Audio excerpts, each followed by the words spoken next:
Today we're talking about makeup brands that I would never buy, and I'm starting with Too Faced. Now, it really hurts me to say this because at one point Too Faced was my favorite high-end makeup brand. The packaging was adorable, the names were fun, it was just a cute brand to me, including their name. Too Faced spelled the way it was, that was cute. But that was a long time ago, and I haven't purchased anything from them since 2018 or 2019, something like that. So back in like 2018 or 2019, I saw a picture of Too Faced co-founder Gerard, however you say his name. He was standing next to like a picture of like his birthday cake or something like that. The cake said, "Rich Lives Matter." Now, when I saw that, I was honestly so disgusted. It felt so tone deaf, so shameful, and it was like real insensitive to the real issues that Black people were facing at the time. That moment was such a huge wake-up call for me. And being someone who's been to protests and seen firsthand how people call you like the N-word and all type of stuff, like it was not a joke to me. I realized I couldn't ignore that type of behavior, so I made the decision to get rid of all my Too Faced stuff. I mean, hundreds of dollars worth of stuff, collections.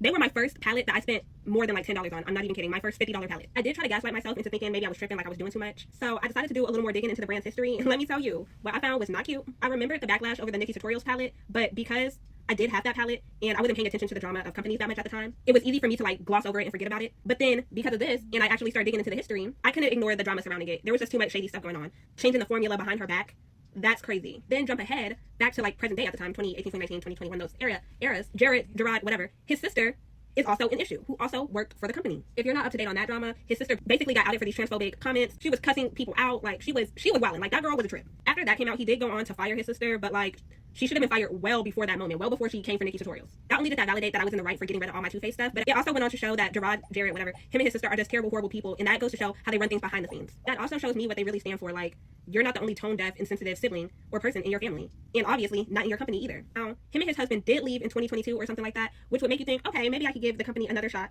right? Wrong. Because here's the kicker. The brand, to me, still doesn't stand for inclusivity like it should. And I'm talking about their foundation range. Because back in the day, I think it was like 2016, 2017-ish, maybe 2015. I don't know. Our girl Jackie called out Too Faced for their terrible shade range. And they decided to meet with her to, I guess, like create better shades, like a better shade range or whatnot. Although they expanded their shade range, some of their undertones are still really crappy for darker skins. And they always have been really crappy for darker skins. And even now, who is it, Gloria? I think she just called them out recently about their darkest shade. Like, it's 2025. Y'all been in the game since the 90s. Not to mention, y'all have already been called out for this exact type of thing. Why would you guys bring in a Black beauty influencer to help you guys formulate foundations just for, 10 years later, are you guys looking to bring in another Black creator to help you fix your stuff? No. I'm growing tired of that trend anyway, of that, oh, we didn't know that we were supposed to include darker people. Can you guys help us? I'm so tired of companies using that trend to, like, help with their engagement. That shit is annoying. Like, stop doing that. So, yes, although they face some backlash and some of the worst of the worst left their company, it goes to show that their company still does not care about being truly inclusive, and I don't fuck with that. When it comes to brands that I support, it's not just about the products, it's about them being a reflection of the people behind them. Too Faced has shown me time and time again that they don't have my values in mind, that they don't really care about the people from their lack of inclusion and diversity.